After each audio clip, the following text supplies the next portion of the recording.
ठीक है। तो आज हम लोगों को जो देखना था वो है एक्टिव एंड पैसिव इंसफिशिएंसी।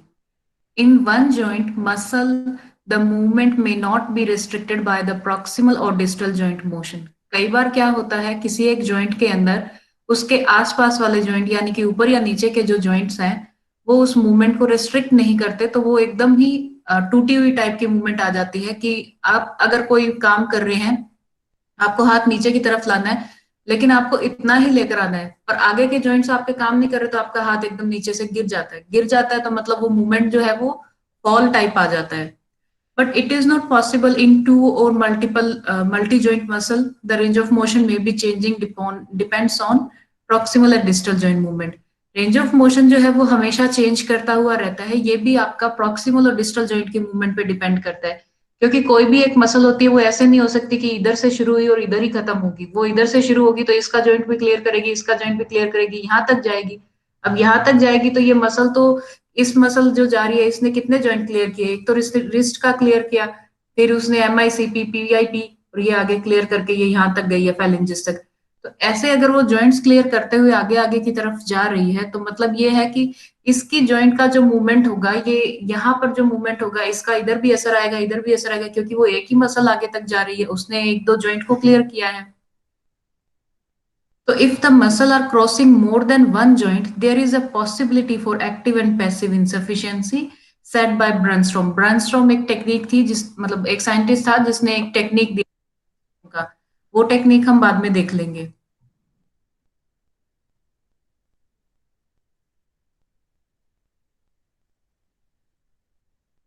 तो आपके पास में जब कोई जॉइंट, एक मसल जो है वो कई जॉइंट क्लियर करते हुए जाती है तो वहां पर कई बार इनसफिशियंसी बन जाती है, मतलब वो उस चीज का टारगेट, पूरा मूवमेंट को टारगेट पूरा कर नहीं पाती है। अब ये एक्टिव इनसफिशियंसी है या पैसिव इनसफिशियंसी है, ये देखते हैं। The muscle can not go further shortening while performing the active around the joint which the muscle crosses, it occur on the agonist. ये हमेशा एगोनिस्ट टाइप में मिलेगी, मतलब जो प्राइम मूवर्स हैं जो आपके मसल के अंदर एक्टिविटी क्रिएट करवाते हैं उनमें मिलती है। इसका ये मतलब है कि आपकी जो मसल है वो इससे ज्यादा शॉर्ट नहीं हो सकती। जितना शॉर्ट उसको होना था या जितना कॉन्ट्रैक्ट उसको होना था वो हो चुकी है, इससे ज्यादा नहीं हो पाएगी जब भी वो कोई एक्टिव मूवमेंट कर रही हो किसी जॉइंट के ऊपर, जहां से एक मसल जो है उसके जॉइंट को आगे से निकल रही हो।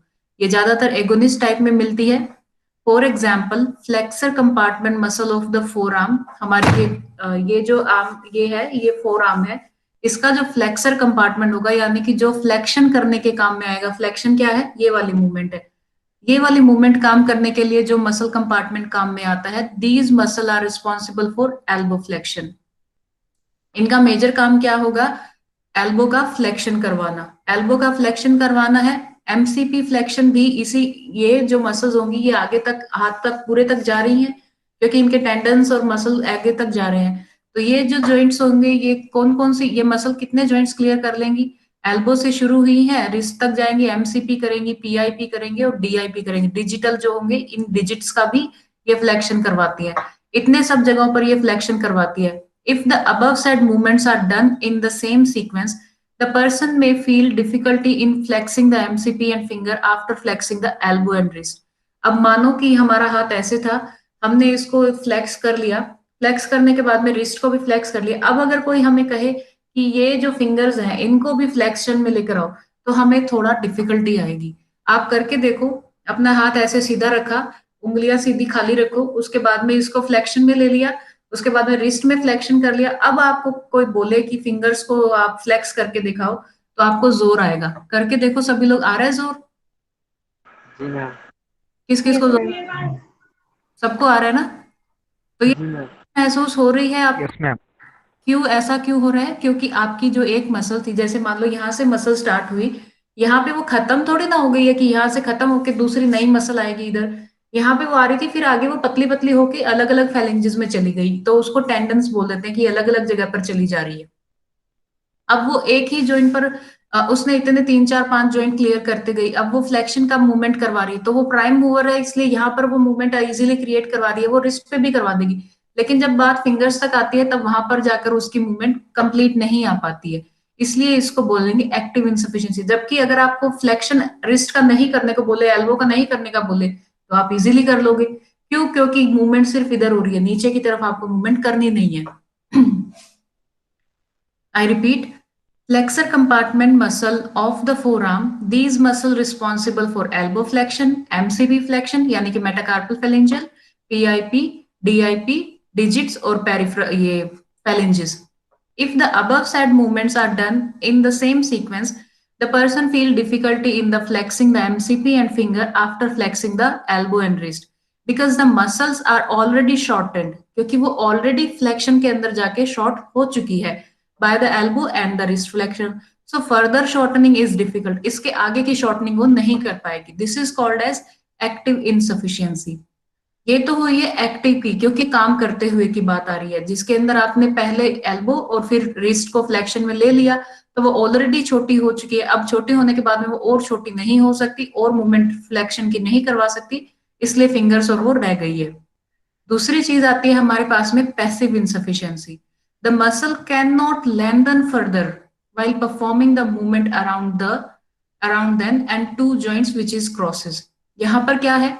एक्सटेंशन होना है। जैसे आपका ये फ्लेक्शन हुआ था, ऐसे ही आपका एक्सटेंशन होगा। अब एक्सटेंशन होने के बाद में मसल एक बार जितना खुलना था वो खुल चुकी है, दूसरे जॉइंट पर जितना और खुल सकती थी वो खुल गई, लेकिन इससे ज्यादा वो आगे खुल नहीं पाएगी। अब और ज्यादा नहीं खुल पाएगी तो इसका मतलब ये आ जाएगा passive insufficiency.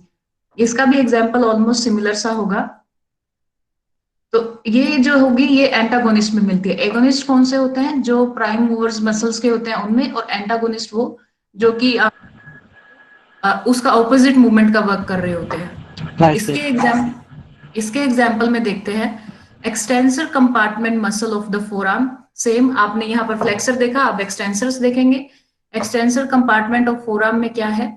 These muscles are responsible for the elbow, wrist, MCP, PIP, DIP extension। सबका एक्सटेंशन इसी से करवा रहे हैं। तो while performing the opposite movement, जब आप इसके ऊपर ऑपोजिट मूवमेंट करवा रहे हैं, जब आप उसमें हाथ को खुलने के लिए बोल रहे हैं, around this joint is given in sequence, the muscle can not go further for more lengthening. इससे ज्यादा कि वो लेंथनिंग के अंदर नहीं जा पाएगी। अब नहीं जा पाएगी तो this phenomena is called as passive insufficiency. जैसे मान लो कि हमने एल्बो को एक्सटेंशन में कर दिया, खोल दिया, अब इसके बाद में आप इसको बोलो कि और खोलो, उंगलियों को और पीछे लेके जाके खोलो, तो वो नहीं जाएगी। इससे ज्यादा नीचे जाने के बाद में क्या होगा? आपने पहले हाथ खोला, मुट्ठी बंद थी, हाथ खोला, फिर आपने रिस्ट को नीचे की तरफ किया, फिर आपको फिंगर्स खोलने को बोला, तो वो एक लिमिट तक जाएगी और फिर पेन आने लगेगा आपको हाथ में। जैसे ही आपको पेन आने लगेगा आप ये समझ जाओगे कि इससे ज्यादा आप नहीं कर पाओगे। अब इससे ज्यादा आप नहीं कर पाओगे। ये इस तरीके से अगर आप सीधे हाथ में देखोगे तो आपने ऐसे हाथ खोला, फिर आपने नीचे किया, अब आप उस फिंगर्स को और ज्यादा नीचे करने की कोशिश करेंगे तो वो चीज नहीं हो पाएगी, एक्सटेंशन नहीं आ पाएगा। ज्यादा एक्सटेंशन नहीं आ पाएगा, इसका मतलब क्या होगा कि आपका जो जॉइंट है वो इनसफिशियंसी में आ चुका है, क्योंकि आपने दो जॉइंट्स के ऊपर ऑलरेडी उस मसल को खोल चुके हो आप। ये फिनोमिना आपका पैसिव इनसफिशियंसी बोला जाता है। If the agonist muscle goes active insufficiency and the antagonist goes for the passive insufficiency. Agonist होंगी वो हमेशा एक्टिव के अंदर आएंगी, और पैसिव जो होंगी वो हमेशा एंटागोनिस्ट के अंदर आएंगी। आगे की चीज है आपके पास में मसल वर्क। ये बहुत इंपॉर्टेंट चीज है जिसको आप लोग फर्दर एक्सरसाइजेस के टाइम के अंदर बहुत यूज करने वाले हो। Muscle activity increase. अच्छा, इसमें कोई किसी को एक्टिव सफिशिएंसी और इन पैसिव इनसफिशिएंसी में तो कोई प्रॉब्लम नहीं है? एक फ्लेक्शन में, एक्सटेंशन में आएगा, फिर एक एगोनिस्ट में, दूसरा एंटागोनिस्ट में आएगा। एक के अंदर पूरा मसल कॉन्ट्रैक्ट हो जाएगी, दूसरे के अंदर पूरा मसल लेंथन हो जाएगी यानी खुल जाएगी। ठीक है। सो अब हम देख रहे हैं मसल के अंदर कितने टाइप का मसल वर्क होता है। Muscle activity increases the intramuscular tension, changes in the muscle length. Muscle में जब भी कोई एक्टिविटी होती है तो मसल के अंदर जो होती है टेंशन वो इंक्रीज या डिक्रीज होती है, और जो मसल की लेंथ है वो भी इंक्रीज या डिक्रीज होती है, क्योंकि कभी भी हम कोई काम करेंगे या तो मसल कॉन्ट्रैक्ट होकर छोटी होगी, शॉर्टनिंग होगी, या कोई काम करेंगे तो मसल बड़ी होकर लेंथनिंग में जाएगी। तो इनकी लेंथ के अंदर भी चेंजेस आते रहते हैं। The muscle fiber are contracted and relaxed during the muscle work. जब भी कोई मसल काम करेगी तो या तो वो कॉन्ट्रैक्टेड होंगे या वो रिलैक्स्ड होंगे, यानी कि या तो वो खिंचाव में होंगे या खुले हुए होंगे।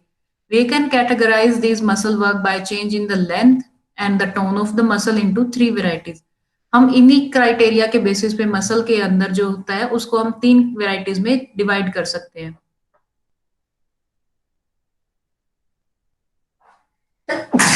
सॉरी, हरे ओम विष्णु। ठीक है, तो हम इसके बेसिस पे मसल को तीन पार्ट्स में डिवाइड कर सकते हैं, मसल वर्क को। एक है आपका आइसोटोनिक कॉन्ट्रैक्शन, दूसरा है आइसोमेट्रिक कॉन्ट्रैक्शन और तीसरा है आइसोकाइनेटिक कॉन्ट्रैक्शन। सॉरी। तो अभी सबसे पहला देखते हैं आइसोटोनिक। अब देखो, आइसो आइसो वर्ड सब में सेम है, कॉन्ट्रैक्शन कॉन्ट्रैक्शन वर्ड सब में सेम है। चेंज क्या हो रहा है? टॉनिक, मीट्रिक और काइनेटिक, ये तीन वर्ड चेंज हो रहे हैं। हम इन तीनों के मतलब पे चलते हैं। सबसे पहले आता है आपके पास में आइसोटोनिक कॉन्ट्रैक्शन। आइसो का मतलब इक्वल, टोनिक का मतलब टोन। अब क्या हुआ? आइसो मतलब इनका क्या है? इक्वल टोन है। यहाँ पर इक्वल टोन रहेगी, बाकी चीजें चाहे चेंज हो जाए लेकिन टोन जो होगी वो इक्वल रहेगी। By changing the length of the muscle, the same amount of tension is created throughout the contraction is said to be isotonic contraction। मतलब कि आपने मसल की लंबाई चौड़ाई में चेंज तो कर लिया, लेकिन इसके अंदर की जो टेंशन थी इसको आप चेंज नहीं कर पाए। अगर हम इसको चेंज नहीं कर पाए, इसका मतलब इसकी टोन को हम चेंज नहीं कर पाए, तो ये कौन सा कॉन्ट्रैक्शन बनेगा? Isotonic contraction. ये भी दो तरीके का कॉन्ट्रैक्शन है, कोसेंट्रिक और इसेंट्रिक। Concentric, eccentric. अब कोसेंट्रिक क्या होगा? टुवर्ड्स द सेंटर, और इसेंट्रिक क्या होगा? Away from the centre. तो कोसेंट्रिक कॉन्ट्रैक्शन क्या है? This type of contraction is otherwise called as shortening. अंदर की तरफ आना या मसल का शॉर्टन होना शॉर्टनिंग कहलाएगा। Muscle is isotonically shorten to produce the movement. Muscle को छोटा होना पड़ता है जब भी वो कोई मूवमेंट परफॉर्म करेगा। And the proximal and the distal bones are drawn toward the centre. जैसे आप फ्लेक्शन कर रहे हो, तो फ्लेक्शन कर रहे हो तो ये मसल पहले इस साइज की थी, फिर ये शॉर्टन होके इस साइज के अंदर आ गई, तो ये डिस्टल और जो प्रॉक्सिमल पार्ट होंगे वो पास में आने की कंडीशंस में रहेंगे। तो ये टाइप का जो मूवमेंट होगा वो कोसेंट्रिक होगा, क्योंकि मसल जो है सेंटर की तरफ अट्रैक्ट हो रही है या घूम रही है। Normally one bony component is fixed and another will moving to perform the movement. हमेशा ऐसा ही होता है, एक पॉइंट, एक मसल, एक जॉइंट जो होगा ये फिक्स होगा, बाकी के दूसरे जो होंगे वो काम कर रहे होंगे। If the proximal bony component is fixed and the distal bony component will be pulled toward the center। यहाँ पे क्या हुआ? proximal जो था वो फिक्स था, distal जो था वो मूवमेंट लेकर आ गया था। For example lifting the dumbbells. जैसे आप डंबल्स को उठाते हो, आपने डंबल्स को उठाया तो यहाँ पर सब पे ज्वाइंट पे मूवमेंट्स आ रही हैं। एल्बो आपका फिक्स्ड है, एल्बो ज्वाइंट के सराउंडिंग या एल्बो ज्वाइंट के रिस्पेक्ट में आप मूवमेंट कर रहे हो, और मूवमेंट क्या कर रहे हो? और डंबल्स को उठाने वाले मूवमेंट कर रहे हो। ये डंबल को उठाने वाली मूवमेंट कर रहे हो तो ये मसल बार बार शॉर्टनिंग में आ रही है, और शॉर्टनिंग में आ रही है और कोसेंट्रिकली जा रही है, तो इसको आप बोलोगे आइसोटोनिक, क्योंकि इसके अंदर मसल की लेंथ वगैरह सब चेंज हो रही है लेकिन टोन चेंज नहीं हो रही है। आपने लिफ्टिंग द डंबल में देखा कि if the distal component is fixed and the proximal bony component move toward the centre. यहाँ पर डिस्टल आपका फिक्स था और प्रॉक्सिमल जो था मूव कर रहा था। दूसरा एग्जाम्पल आप देखोगे तो वो है इसका पुशअप्स का, जो आप जमीन पे करते हैं। ये पहले आप इसमें पिक्चर में देखो, ये आप डंबल्स का कर रहा है, और दूसरा ये क्या कर रहा है? पुशअप का कर रहा है। और ये ऊपर की जो पिक्चर है इसमें आप देख सकते हो कि कोसेंट्रिक कॉन्ट्रैक्शन में क्या हो रहा है। ये पहले मसल इस तरीके से, ये जॉइंट है और ये बोन है, ये मसल इस तरीके से यहाँ पे आ रही थी। जैसे ही इसने फ्लेक्शन ऑफ आर्म किया, हाथ को ऊपर उठाया, तो ये बोन कहाँ चली गई? सेंटर की तरफ, ऊपर की तरफ आ गई है। पुशअप के अंदर क्या हो रहा है? Insertion of the muscle move toward the origin, और origin the muscle move toward the insertion. Muscle during the concentric contraction, यहाँ पर जो मसल है वो एक ही तरफ जा रही है, ओरिजिन से इंसर्शन की तरफ या इंसर्शन से ओरिजिन की तरफ। इंसर्शन और ओरिजिन का मतलब क्या होता है? जहां से मसल की स्टार्टिंग हुई है, और इंसर्शन मतलब जहां पे मसल जाकर जुड़ी हुई है, यहाँ पे जहाँ पे खत्म हो रही है। मसल जो होगी वो हमेशा कोसेंट्रिकली अंदर की तरफ मूव करेगी। The concentric contraction moves the bony lever through some distance in the direction of the muscle pull. जिस डायरेक्शन में मसल पुल हो रहा है उसी डायरेक्शन के अंदर वो पूरी बोन को अपनी तरफ खींचेगी, so that it result in the action of muscle work. तभी आपका मसल पे काम हो पाएगा। और वर्क क्या होता है? Force into distance. जहाँ पे फोर्स क्या होगा? जो टेंशन मसल के अंदर क्रिएटेड होगी। Tension is created inside the muscle, that the tension pulls the bony component to some direction और some distance, so that the result is movement. आपकी बोन के अंदर, मसल के अंदर एक कॉन्ट्रैक्शन आएगा, एक तरीके का टेंशन आएगा, वो टेंशन क्रिएट जब होगा तब आपकी बॉडी जो होगी काम करेगी, फंक्शन करेगी, किसी एक डिस्टेंस तक मूव करेगी, और वो तरीका क्या होगा, वो आपका मसल का कॉन्ट्रैक्शन होगा, और वो मसल के अंदर मूवमेंट लेकर आएगा। इसमें क्या होगा, टोन जो होगी वो सेम रहेगी। Isotonic contraction are used to build up the muscle power and muscle bulk and it require more energy to perform। जब भी आप किसी जिम ट्रेनर को देखोगे, ऐसी एक्सरसाइजेस वो क्यों बताता है, ऐसी एक्सरसाइज वो कभी भी स्ट्रेंथनिंग के लिए नहीं बताता कि आप इससे अपनी मसल को लॉन्ग कर सकते हो या मसल को ऐसा कर सकते हो। ये उसमें गर्थ पावर, जो पावर प्रोवाइड करवाने के लिए या मसल को बल्की बनाने के लिए वो ये मसल्स के ये एक्सरसाइज यूज करता है। क्यों? क्योंकि इससे मसल का एंड्योरेंस इंप्रूव होगा। जैसे डंबल उठाने से आप अपने बाइसेप्स को इंप्रूव कर सकते हो, बाइसेप की शेप आ सकती है, आप उसको अच्छा ऑर्गेनाइज कर सकते हो और ज्यादा पावरफुल बना सकते हो। पुशअप्स करते हो तब भी आप बाइसेप और ट्राइसेप पे दोनों पे काम कर रहे होंगे, और उसके बाद में आप उसको पावरफुल बना सकते हो। तो ये जो एक्सरसाइज होती है, जो आइसोटोनिक एक्सरसाइज होती है, ये हमेशा मसल के अंदर टोन प्रोवाइड कराने के लिए होते हैं। हम लोग नहीं बोलते कई बार जनरल लाइफ के अंदर कि यार उसकी मसल्स कितना टोन्ड अप है, कितनी टोन, मतलब जैसे सलमान खान की बाइसेप या ट्राइसेप देखते हैं तो ऐसे ही बोलते हैं कि कितनी टोन्ड है उसकी मसल्स, या जॉन अब्राहम की भी ऐसे ही बोलते हैं। क्यों? क्योंकि वो ऐसे आइसोटोनिक एक्सरसाइजेस ज्यादा करते हैं। Normally, in the bodybuilding exercises, the concentric contraction exercise are playing major role than the other varieties of contractions। Major सबसे ज्यादा तो कोसेंट्रिक ही उनके अंदर काम करती है, क्या? क्योंकि उन्हें बहुत अच्छा बॉडी बिल्डअप रखना पड़ता है। Resisted concentric contraction are mostly useful to increase the muscle power and bulk। Resisted जो होगी, जिसमें आप अगर कभी कोई वेट अपने हाथ में ले लेंगे, या कोई थेरा बैंड जो होते हैं वो रस्सी होते हैं उसको अपने हाथ में ले लेंगे, अगर उसके साथ में कोसेंट्रिक कॉन्ट्रैक्शन करेंगे तो उससे और ज्यादा पावर बनता है आपका। दूसरा एग्जाम्पल है जिसके अंदर अगेन आपका टोन सेम रहेगा, वो है आपका इसेंट्रिक, जिसके अंदर हाथ बाहर की तरफ खुलता है, या फिर जो कोसेंट्रिक यानी कि सेंटर की तरफ आता है, ये अवे फ्रॉम द सेंटर जाता है।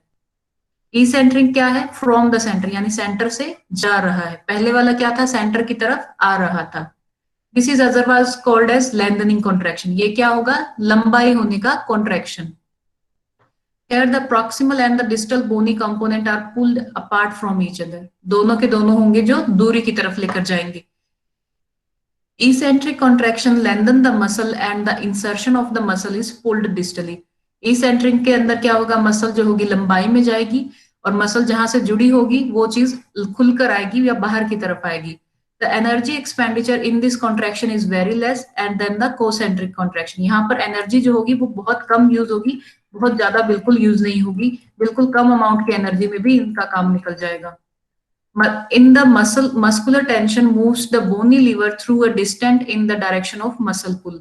आप मसल की टेंशन देख रहे हैं, जो बोनी लीवर होगा वो उसको दूर लेकर जाएगा जहां से उसको मसल पुल मिला है। But the muscle work is said to be negative muscle work. लेकिन जो मसल ने काम किया है वो हमेशा क्या आएगा? नेगेटिव में आएगा। नॉर्मली जो इसेंट्रिक कॉन्ट्रैक्शंस होते हैं are assisted by gravitational force. ज्यादातर ये क्या होंगे? ग्रेविटेशनल फोर्स के साथ में जुड़े हुए होंगे, क्योंकि इनमें ग्रेविटेशनल फोर्स आपका बहुत हेल्प करता है। ये आप देख रहे हो, जैसे इसके अंदर इसका हाथ था जो नॉर्मल था, अब इसने हाथ खोला तो क्या हुआ है? मतलब मसल जो होगी लेंथन अप हो गई है इसेंट्रिक के अंदर। And the contraction occur inside the muscle even through it lengthen. जब मसल लेंथ की लेंथ बढ़ेगी तब भी इसके अंदर एक कॉन्ट्रैक्शन बना रहेगा। For example carrying a bucket by the hand and filling water from the tap.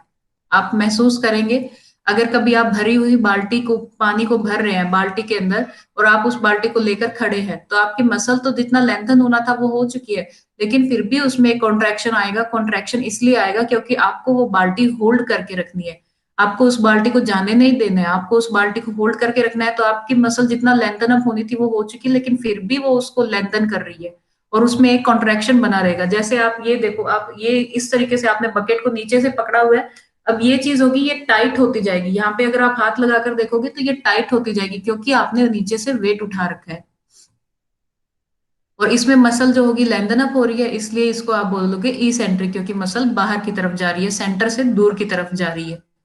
In this example, the length of the muscle is increased and the bony components are drawn apart in the direction of the muscle pull, and the tension will be generated inside the muscle and slowly increase the filling of the water in the bucket। अब आप समझ गए होंगे कि जब आप ये isotonic देखते हैं तो टोन तो दोनों टाइप में बनी थी। जब आपने मसल को कॉन्ट्रैक्ट किया था तब भी बनी थी, यानी कि जब आप डंबल के साथ में कर रहे थे तब भी यहाँ पर टोन बन रही थी, यहाँ पे टोन बन रही थी। और टोन तब भी बन रही है जब आपने मसल को नीचे से बाल्टी उठा रखी है या कोई भारी वेट उठा रखा है, दोनों टाइम के अंदर आपकी टोन बन रही थी। टोन तो बन रही थी, लेकिन एक के अंदर क्या हो रहा था, मसल जो थी वो सेंटर की तरफ आ रही थी और दूसरी जो थी अवे फ्रॉम द सेंटर जा रही थी। जब सेंटर के साइड में आ रही होती है तो कोसेंट्रिक बोलेंगे, सेंटर से अवे जा रही है तो उसको इसेंट्रिक बोलेंगे। ये दोनों के अंदर मेजर डिफरेंस है।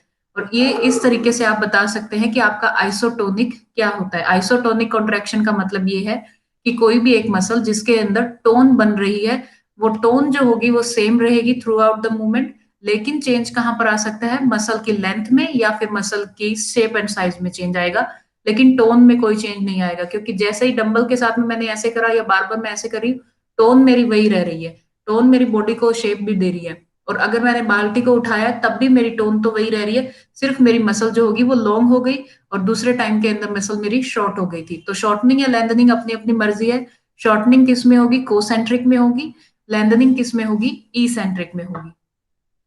ये था आपका आइसोमेट्रिक आइसोटोनिक कॉन्ट्रैक्शन। इसमें किसी को कोई परेशानी? No ma'am. No ma'am. ठीक है। अब हम लोग देखते हैं आइसोमेट्रिक। मीट्रिक का मतलब है मेजरमेंट, और मेजरमेंट किसका हो सकता है, लेंथ का। अब यहाँ पर लेंथ की बात चलेगी, क्योंकि मीट्रिक मीटर के अंदर लेंथ ही हम मेजर करते हैं कि कितना मीटर कपड़ा दे दो, इतना मीटर ये दे दो, तो मीटर्स में हम लोग लेंथ ही डिसाइड करते हैं। इसलिए ये आती है आपकी मीट्रिक। इसमें क्या होगा, मसल की लेंथ जो होगी वो बिल्कुल चेंज नहीं होगी, यानी कि इक्वल लेंथ रहेगी। कोई भी मूवमेंट होगा लेकिन मसल के अंदर लेंथ क्या रहेगी, इक्वल रहेगी, यानी कि अंदर से उसमें फोर्स आता रहेगा लेकिन मसल की लेंथ चेंज नहीं होगी। In isometric contraction there is no change in the length of the muscle but the tension. लेकिन यहाँ पर टेंशन चेंज हो सकती है, लेंथ चेंज नहीं हो सकती। In intramuscular tension is created without changing the length of the muscle. यहाँ पर हम क्या कर रहे हैं, मसल के अंदर आप टेंशन क्रिएट करवा रहे हैं, टेंशन रिड्यूस करवा रहे हैं, लेकिन आपने क्या चेंज नहीं करा, उस मसल की लेंथ को चेंज नहीं किया। ना तो मसल शॉर्टनिंग में गई है, ना ही मसल लेंथनिंग में गई है। There is no mechanical muscle work in isometric contraction because of force is generated। यहाँ पर कोई मैकेनिकल वर्क नहीं हुआ है, मतलब ये कि ये चीज यहाँ से उठ के यहाँ नहीं गई, ये हाथ आगे से लेके पीछे नहीं गया, कहीं नहीं गया, हाथ जहां था वही था, वहीं पर है, लेकिन वहां पर फोर्स क्रिएटेड हुआ, टेंशन क्रिएटेड हुआ है।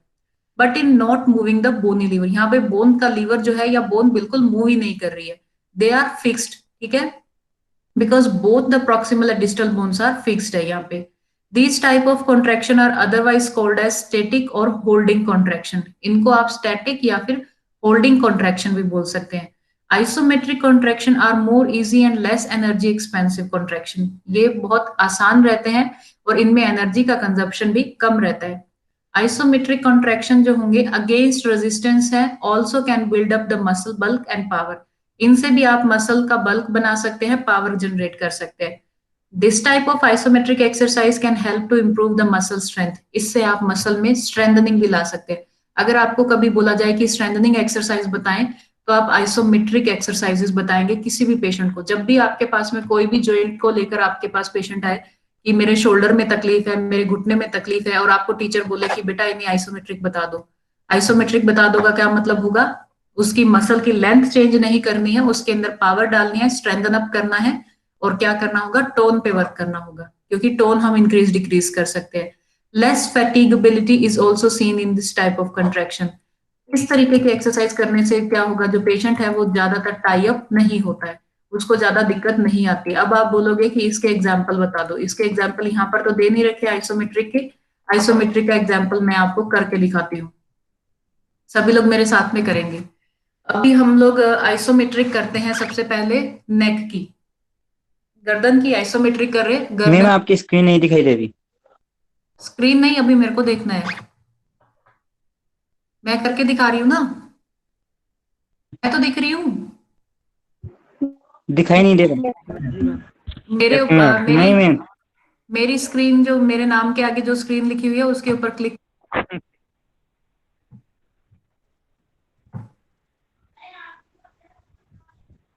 अब दिखाई दे रही? नहीं दिख रहा मैम, केवल आपका नाम आ रहा। अभी भी किसी को नहीं दिख?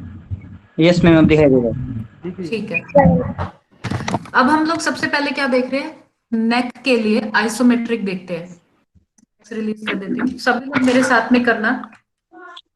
आइसोमेट्रिक करने के लिए गर्दन की हम एक्सरसाइज कर रहे हैं, मैं आपको नेक की आइसोमेट्रिक बता रही हूँ। नेक आइसोमेट्रिक के लिए आपने क्या करना है, अपना हाथ दोनों इस तरीके से माथे पे, फोरहेड पे अपने दोनों हाथ लगाइए। सब लोग कर रहे हैं? यस जी मैम। मैम। ठीक है, मैं सीधा एकदम सीधा एकदम सीधा, मेरा शोल्डर रिलैक्स है, मैं आराम से बैठी हूँ। अपने हाथ जो है नेक अपने फोरहेड पे प्लेस किए हैं। अब फोरहेड से प्लेस करने में मैंने क्या काम करना है, मसल को मैंने नहीं हिलाना है, मूवमेंट मेरी गर्दन पे आप बिल्कुल भी नहीं देखोगे, सिर्फ एक फोर्स जनरेट होगा जिसको आपको महसूस करना है। इसमें क्या है, मेरे हाथ के जो प्रेशर, हाथ जो होंगे वो मेरे सिर पे प्रेशर लगाएंगे, मेरा सिर जो होगा वो आगे की तरफ प्रेशर लगाएगा, लेकिन दोनों इक्वल प्रेशर लगाएंगे, इसलिए मेरी गर्दन पे मूवमेंट नहीं दिखाई देगी, सिर्फ जोर अप्लाई होगा या फोर्स जनरेट होगा। करके देखो आप लोग। मैंने इस तरीके से अपना हाथ यहाँ पर लगाया, अब मैं अपने सिर से ऐसी वाली मूवमेंट करने की कोशिश करूंगी, यानी कि आगे की तरफ लाने की, और मेरे हाथ जो होंगे वो उस मूवमेंट को रोक के रखने के लिए काम करेंगे। रोक के रखने के लिए काम जब करेंगे तो आपकी गर्दन की जो एक्सरसाइज होगी, नेक की आइसोमेट्रिक होगी। अब आप देखो, अब मैं स्टार्ट कर रही हूँ, 1 2 3 4 5, रिलीज, 1 2 3 4 5, रिलीज। दिख रहा है यहाँ पर? महसूस किया यहाँ पर जोर आ रहा है, नेक के ऊपर आपको जोर आ रहा था, लेकिन आपने मूव। दूसरी तरफ अगर आप करना चाहे तो, अगर आपको करना है, आप अगर मान लो इस तरफ से करना चाहते हैं, आपने क्या करा, अपना हाथ यहाँ पर प्लेस करा। यहाँ पर प्लेस करने के बाद में आपको क्या करना है, हाथ से सिर की तरफ, सिर से हाथ की तरफ, दोनों तरफ इक्वल और ऑपोजिट जोर लगाना है। मूवमेंट कहीं भी नहीं होनी चाहिए, सिर्फ जोर लगाना है। ऐसे 1 4 5, रिलीज, अगेन, रिलीज। तो यहाँ पर जोर आ रहा है, हाथ में भी जोर आ रहा था, लेकिन मूवमेंट हुई नहीं हुई। क्यों नहीं हुई? क्योंकि हमने क्या करना था, आइसोमेट्रिक कॉन्ट्रैक्शन करना था। आइसोमेट्रिक का मतलब क्या बना, कि आपकी जो लेंथ होगी मसल की वो चेंज नहीं हुई है, सिर्फ और सिर्फ टोन चेंज की गई है। अब टोन चेंज करनी थी तो हम लोगों ने टोन चेंज किया, क्योंकि हमने अंदर ही अंदर फोर्स जनरेट करा, और उसके बाद में हमने उसकी लेंथ को चेंज नहीं करा। जैसे अगर मान लो आपका ये हाथ है, इस तरीके से हाथ है, आपने इसको मुट्ठी बंद किया, अब आप इसके अंदर अपने हाथ में जोर बनाओगे ऐसे, ठीक है, रिलीज कर रहे हो। ये क्या किया, मसल जितनी लेंथ में थी उतनी ही लेंथ में थी, आपने मसल पे कुछ नहीं करा, सिर्फ क्या किया, अंदर से अंदर उसको कॉन्ट्रैक्ट करने की कोशिश करी, जोर लगाया तो वो अंदर से कॉन्ट्रैक्ट होगी, यहाँ से टाइट हो गया, यहाँ से टाइट हो गया, दोनों तरफ से टाइट हो गया, और फिर रिलीज कर दिया। ये क्या किया मैंने साइज में चेंज नहीं किया, उसकी लेंथ में चेंज नहीं किया, सिर्फ और सिर्फ टोन में चेंज किया है। ये आप एक्सरसाइज जो है स्ट्रेंथनिंग एक्सरसाइज के तौर पे आप यूज कर सकते हैं पेशेंट्स के लिए। समझ गए सब लोग? जी मैम। Yes ma'am.